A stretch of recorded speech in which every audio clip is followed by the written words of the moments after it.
Morning YouTubers, and welcome back to Allotment Diggers. Got a few clips to show you today. Competition at the end of the video, and well, we said we was going to clear the middle greenhouse out in the last episode, so that's what we've been doing this week.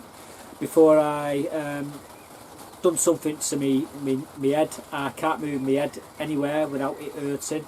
Driving the car is an absolute nightmare, so I won't be probably driving the car for the next few days. I'm going to be trying to sort this neck out. I don't know what the hell's wrong with it. I just can't move me head anywhere. I can't pick anything up, like drinks or like any sort of weight. It sends shockwaves straight through my body. So anyhow, like I say, I don't look particularly happy. So that's what's wrong with me.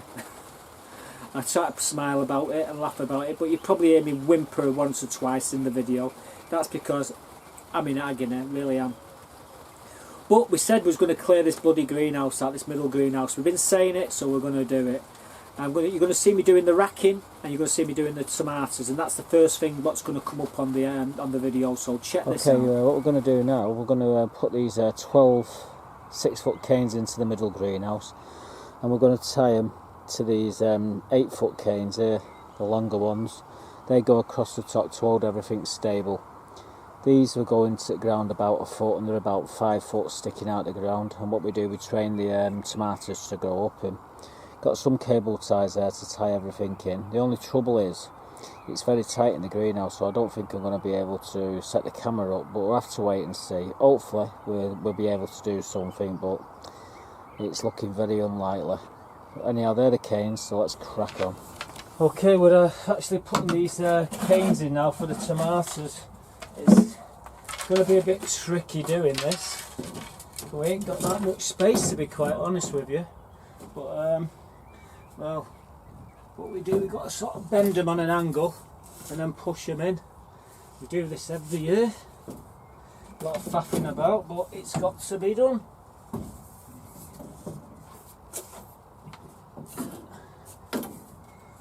That's number. Get this one over there now. Right in the corner. There we go.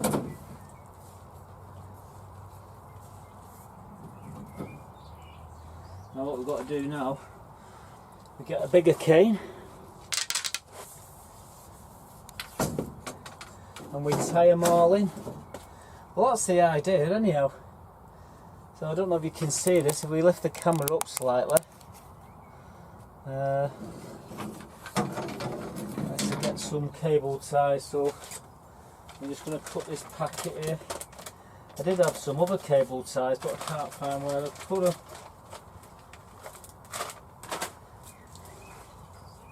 Yeah, this is the tricky bit now.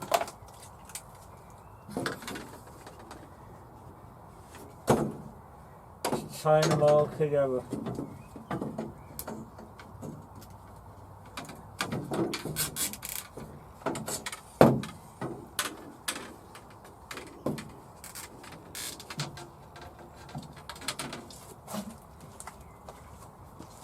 You won't be able to see this, but I'm actually tying the one at this end as well. This is what I'm saying, it's very tricky to actually film it as I'm doing it, because it's very tight inside the greenhouse.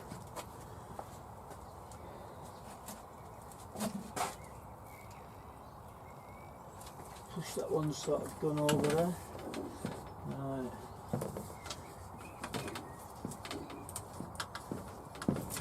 As I said, this is the easiest way to actually do these, to do a trellis, is using cable ties. I think you get about 100 for a quid, so it's not too bad.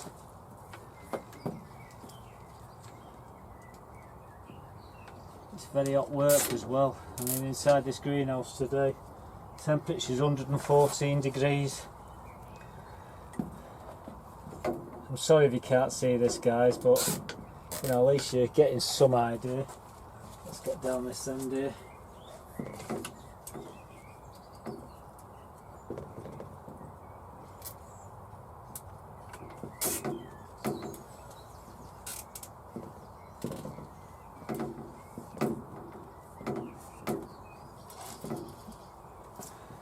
Right, what we'll do here,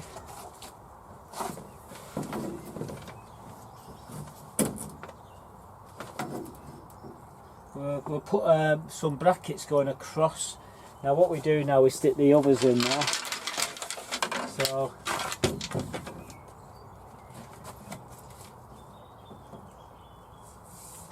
these are not as difficult to stick in.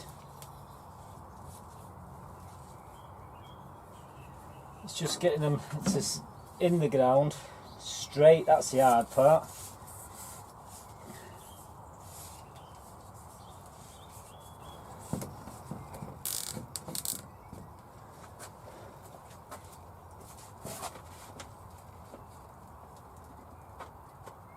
Got to put the cross members in the top as well to square everything up.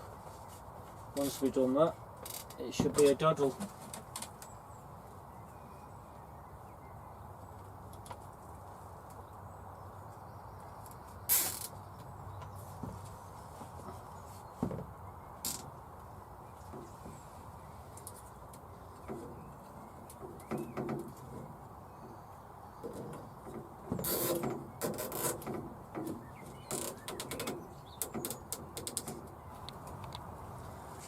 Okay, we're just sticking these cable ties here just to give this frame more rigidity.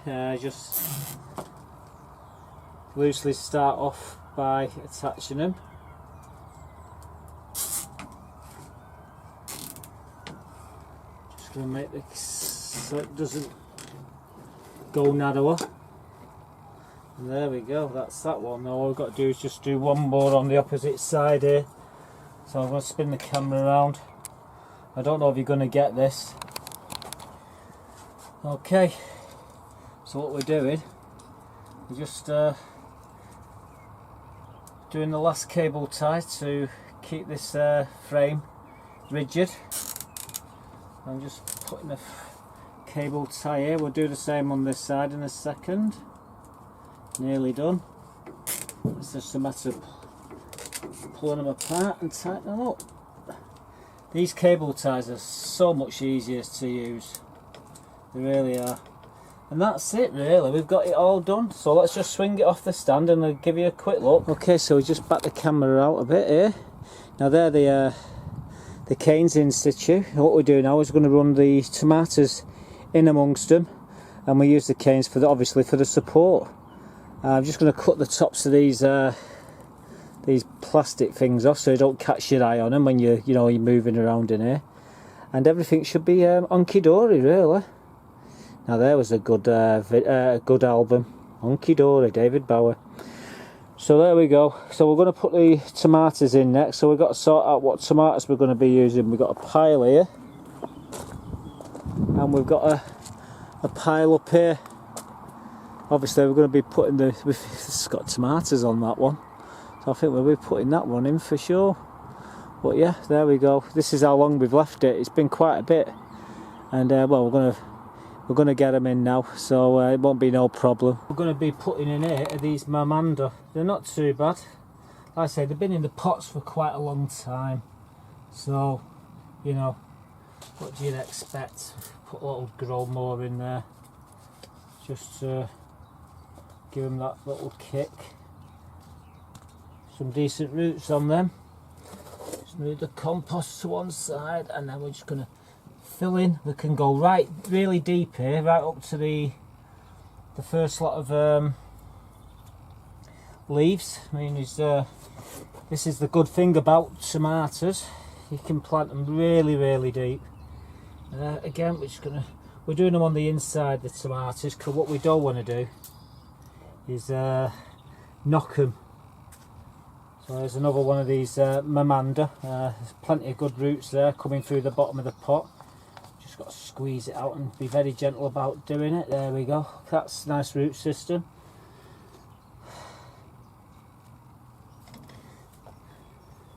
Push them right in up to the first leaves, and they're going to do absolutely fantastic. Give them a good watering in, and forget about them. I take that one there, that leaf there is a bit yellow, so we don't really want that. Good watering in.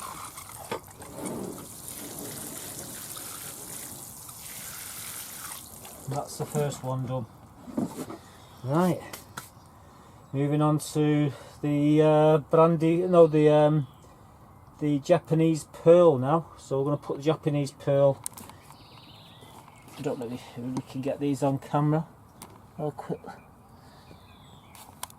We're going to be putting them here. Whether you get this or not, I don't know. We'll do the editing anyhow.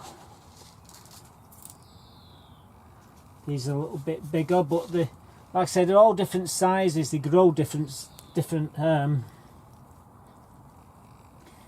lengths, different heights. Some are bushes, some ain't.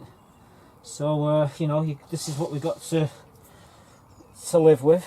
So some will be taller than others. I mean, look at the roots on this one here. Absolutely fantastic. Get them in there.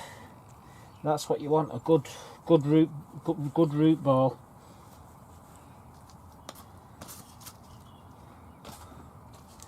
Well, there you go. That's the we've just done the Japanese pink.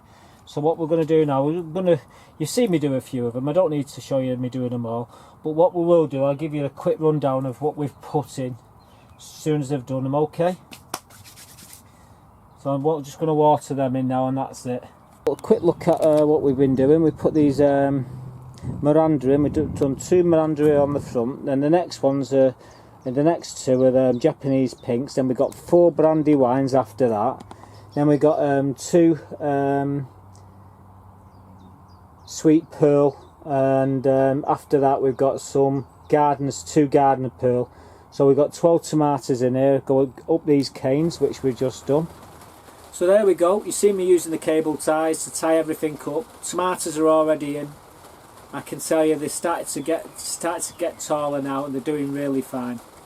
They're not as far advanced as these ones in here, but because it's 2 weeks, and they've been 2 weeks extra in the pot, so it'll take a little bit of time to recover. But they'll be flying up these canes very shortly, like these ones are behind me. And yeah, so like I said, that was the tomatoes. So we needed to again then to clear the table to get all the chilies in. So we cleared the table. We planted some cabbages out, and we actually potted some cabbages on. Now I'm not going to show you them in this clip. We'll show you them in the next video if we've got some time to do that. So what we're going to do now is show you the bench with all the chilies. Show you what they look like as we speak. Okay, we've come into the middle greenhouse now, and like I say, we're looking at the Telegraph F1 cucumber there, and then these are all the chilies all the way along here. There's actually some chilies on there. If you look in there, you can see a chili there. I didn't even realise there was chilies on them yet. That's how fast they're up. There's lots and lots of flowers on them. There's lots of chilies behind the flowers, but these are only just starting to flower now. So I reckon we're going to have a decent crop of chilies out of here this year. There's a total of 31 chilies if you count these. Well, actually there's 29 in there, and there's 2 aubergines called Black Beauty in there as well. There's another 4 chilies over there. So that's the chilies anyhow. Looking good. So there you go, you've seen everything in the greenhouse yet again. So it's looking good. The other greenhouse, there's 31 chilies in there. Well, it's 29 plus 2 aubergines. And again, there's 12 tomatoes. There's a few more tomatoes in the grow house there. We've got a couple of Telegraph F1 cucumbers in there. I don't know if I'm going to leave that other one where it was, next to where that tomato is, but we'll grow it in the tub and see what happens. I just keep feeding it with comfrey tea. That's what we feed it through the year. We feed the plants on comfrey tea. I've got a big stewing pot there which is doing wonderfully. It's full right to the top, and it's like liquid gold, I can tell you. We've got a load in a bag as well, what we're going to have to stick in there shortly, so I'll be doing that being probably in the next episode as well. So that's it, that's the middle greenhouse done and dusted. So oh god, I'm going to try and video that one out, but you've probably seen me sort of twitch then. That's a bloody spasm going up my neck. Unbelievable. The pain. and that's just going to raise me hand to my face. Anyhow, let's crack on. Let's show you, we did another one of these potato buckets. We had a 35 litre bucket, we got some sarpos, and we thought we'd try an experiment of sorts, and we're going to start it outside. So this is me doing this sarpo mira bucket. Okay, first things first, we're going to do another one of these potato buckets. What we're doing here, we're doing some sarpo miras, but we're going to be using some gromo, some calcified seaweed, and this mycorrhizal rooting grow fungi. So that's what we're going to be using to add to the compost. Let me just stop this wobbling, and well, we're not going to do all these, we're just going to do probably 4 in the bucket, because we might get a couple more buckets. But yeah, these are the sort of things we'll be sticking in. They've got a nice chit on it. So there's the potatoes. Right, now, so what we're going to be using is this stuff. It's clover, and well, we're going to put it in the bucket. We're going to fill the bucket to the top. This is a 35 litre bucket, by the way, guys. So we got. I found this on a car boot for pennies.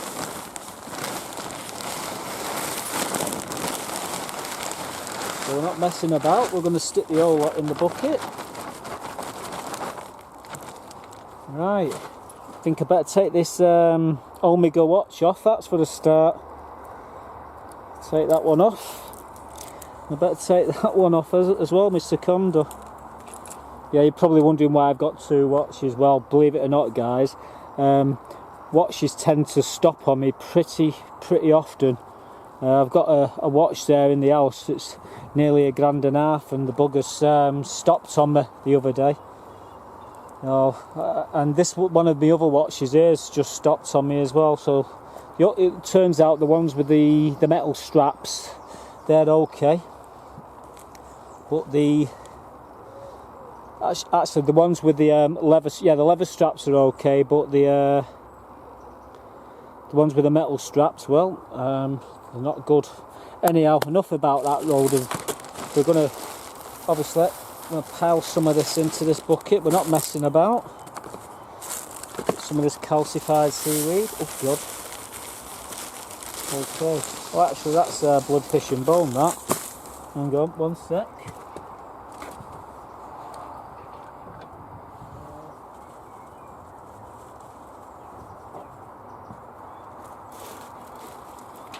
Yeah, this is calcified seaweed.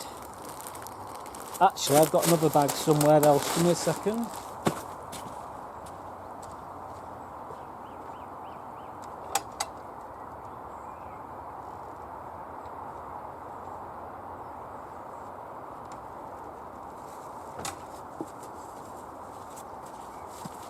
What you gotta do. Right.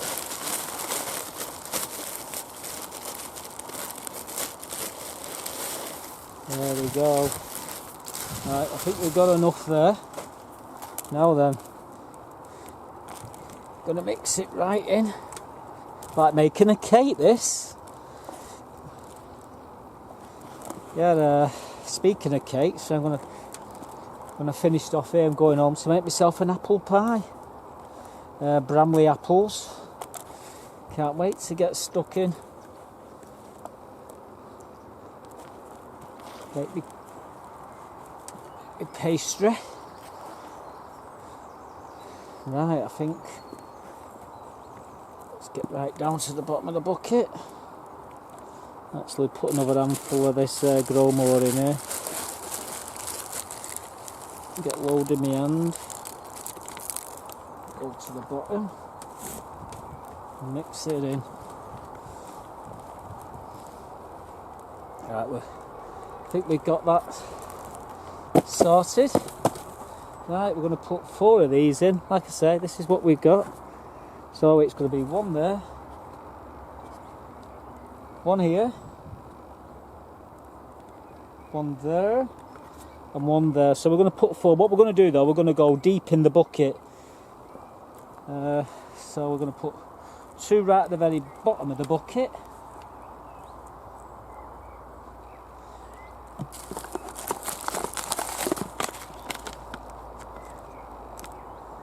You almost think I forgot then, didn't you?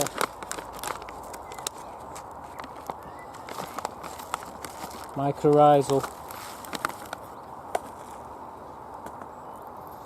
Stick some of that in there on top of the spud.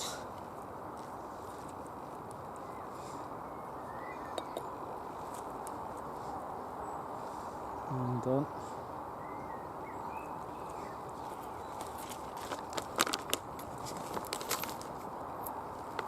So just sprinkle this in. There we go. Right, cover that over.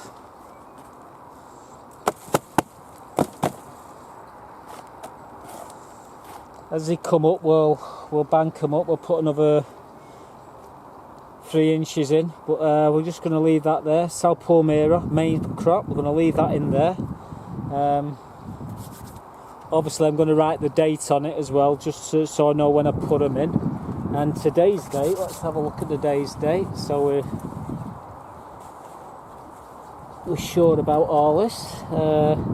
It's Monday the 6th of June, so there you go, Monday the 6th of June, and it's 8 o'clock in the evening. So we're going to give these a good watering in now, and we're going to leave these inside the greenhouse until they come up, and then we'll put them out alongside the pink fir apple and the rest of them. So that was it. There's experiment number 2. See what happens. And like I said, we've got a few more yet, so we'll probably use these in something else. We'll find a bucket and we'll get them in. How many have we got there? I think we've got about 10. Yeah, 10. So we could do another potential 3 buckets, 4 buckets. Actually 3 buckets I would have gone. I would have gone 3 in 2 and 4 in another. Okay, thanks for watching. I'll let you know how they go in the next week or 2. So I've got high hopes for that bucket. It's in here at the moment in the greenhouse. We'll wait until it comes up. We get them to about 3 inches up, just touching the top of the bucket. We'll bank them up. We'll throw them outside. We'll put them right next to the pink fir apple. Now this is the pink fir apple. It's only been a few weeks since we actually put this in the pot, so just check these how well this is doing. Well, what you're looking at there, the pink fir apple potatoes, what we put in a few weeks back, and they're doing absolutely exceptionally well. And it won't be long before we'll probably end up cropping them, but obviously we're going to leave them there because there's nowhere else we can actually put them. And as soon as the sarpo miras are up, we'll be putting them next to them, to be quite honest with you. Absolutely fantastic, aren't they? So I'm really chuffed with them. So I thought, well, we might as well just spin the camera around and show you the other 40 buckets, just show you where they are, how tall they are and what have you. So these are the 40 buckets of potatoes.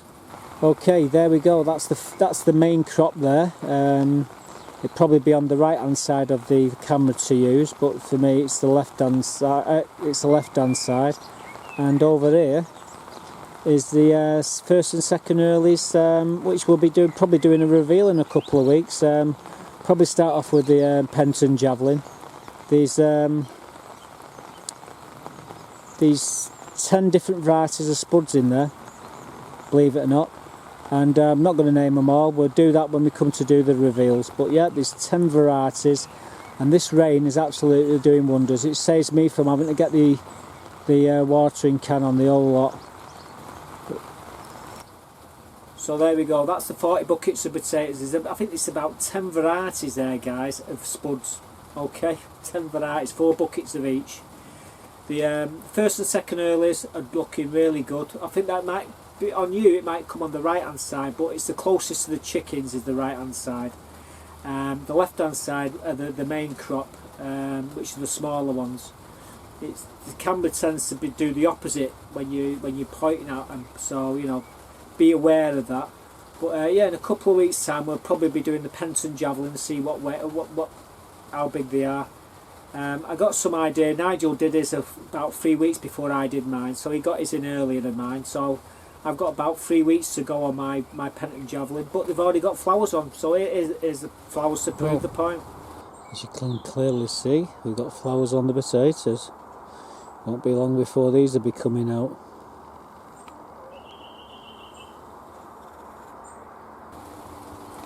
So the flowers are there. What do? Do I leave them until they all drop down and then we do it that way? Or do we get some earlies and we lift them and see what we've got? So get some nice young potatoes. Some nice new bold potatoes. Well, I think we might do that actually in about 2 weeks' time. So there we go, that's the spuds done and dusted. So now we've got to come to the final part of the video, which is the competition. Now I took all your advice. Most of you said, well, half and half really. So that's what we're going to do. We're going to go one prize, one winner, and he's going to win 10 packs of flowers, 10 packs of veg. Now this is what you can win, guys. These are the actual packets of seeds that you can actually win. Okay, so it's competition time, guys. And this is what's up for grabs. There's 10 veg and there's 10 lots of flowers there. I'm just going to go through them. I'm going to try and go through them. Some of them I can't pronounce, but you can see what we've got here. But we're going to start off up here with the jack-o'-lanterns, pumpkins. Then we've got these iceberg 2 lettuces.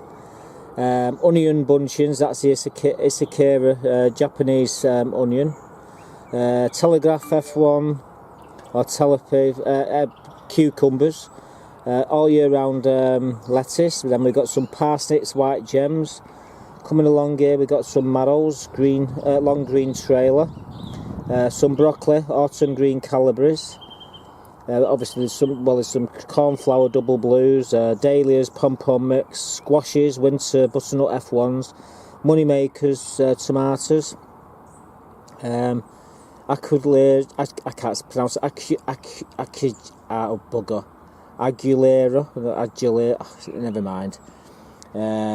Prolox sounds like it was some sort of problem with your bowels, that. Sunflowers, giant singles, salvias, rebecchias, antirrhiniums, more dahlias. These are the dwarf double mix. These are what I've been growing. Some asters there, the Dutch mix. So basically, that's what you're going to be winning.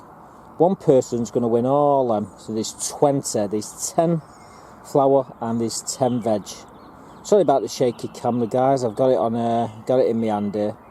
But that's what you potentially can win. So I'm going to put these away and I'm going to go in the greenhouse and I'm going to ask you a question, right? So I'll give you a bit of the rules in there and there we go. Okay, so now you want to know the rules and the question. Now the rules are 1 entry per subscriber. Obviously you've got to be subscribed to the channel, and there's quite a lot of you there who's subscribed, and a lot of you there who's entitled to enter the competition. And like I say, I only do these competitions as a thank you to everybody who's subscribed to the channel. However, if you're not subscribed, there's always the chicken here. Give it a press, guys, and subscribe to the channel. And these videos come all the time, these little competitions that I do. It's just like say thank you for watching the channels. This all started off as a thing for my sister to show her the videos down south, because she lives in Devon, in fact Newquay she lives in. So it was just one of these to show her what I was doing. But it's grown and it's become quite popular, so I thought, you know, we'll throw a few competitions in as a thank you for everybody who watches these videos. So yes, that's what we do them for. But like I say, we're going to run the competition from 2 weeks from when the video starts, and we'll do the draw using that generator that we always use. It's a pretty good one, and it picks random ones quite well, so you know it's picking the same number one all the time. I don't like that, but you know it picks random ones, so it's fairly good, and I think I'll stick with what I know best. It's easy for me to do the video. So that's it. Oh, just one more point. Like I say, if there's more than one, name, the same person gets his name on there twice, it's a mistake. We're not going to take it off. If we do the video and then we find out later that it's there, we're just going to leave it, because I will. Oh God, we will be. I can't, bloody hands. Can't move my hands. Try to express something. It triggers the bloody neck, spasms in my neck. We'll leave it there, because we can't. We have to do the competition again. But I'll assure you, I'll go straight through that list and I'll make sure there's only one person on it, so it gives everybody a fair chance and a crack of the whip. So now you want to know what the question is. So this simple question. Now on my allotment, the main problem I suffer with is with the earwig. Right, it gets into my corn, it destroys my corn. It does it most years. I have found a way to deal with it. Not deal with it completely, but it does deal with it. And what I do is I put, see these canes here, I chop small canes and put them around the plants.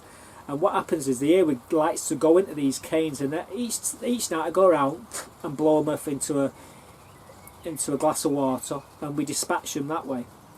That's my main problem on my allotments.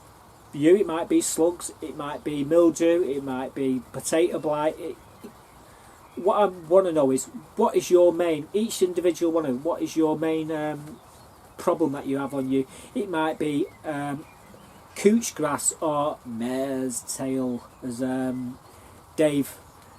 Geordie Dave says. I love that, mare's, I can't even do that. It's hurt my shoulders just trying to say what he says. But is his mare's tail. So it could be anything, it could be a parasite. What is your main problem? Let me know below, and automatically then you're qualified to go through into the competition. The reason why I ask these questions is because it helps me to understand everybody out there. Without me asking you a personal question, I can find out what everybody's dislikes and likes are. Like the flowers last time, I learnt a lot of you like certain flowers, so that's why I do these videos, so I can find out a little bit more about you. And I must subscribe to hundreds of channels, so I've got to spread myself out thinly. I have got my favourites, I must admit, I really have, and they know who they are. But I do like watching everybody's videos, and it takes me time to get round to everybody. But like I say, I like to know these things. It helps me to know a little bit more about you. So that's it for this one. The next one, we'll take you on a tour and we'll show you everything. I'll tell you what, we're going to show you, I've got two more tiny little clips here. And this, remember that muley that I put in last week, sprinkled the seed in? Well, what I want to show you is them two lines there, a muley. That's what we put in the last video. Well, as you can see, they're up, they're a couple of inches high, some of them, and they're doing absolutely wonderful. So there you go, there's the muley. It's doing fine, isn't it? And the last little clip is this. Well guys, that's the first strawberry of the year. I'm going to pick, and it looks absolutely fantastic. Really juicy. So, yep, proof of the pudding's in the eating, I suppose. I'll let you know how it tastes. Lovely. And I can tell you that strawberry tastes delicious, and we've got tons more out there. The only trouble is I can't bend down to pick the buggers up because my shoulder's killing me. And if I get my kids around, they'll just be eating them, so that's a waste of time. And the grandkids are not much better, so I'll probably end up with no strawberries. So until next time guys, thanks for watching. Bye from Allotment Diggers. Crying out loud. Good God, I can't lift my hand up to turn the bloody camera off. Shit.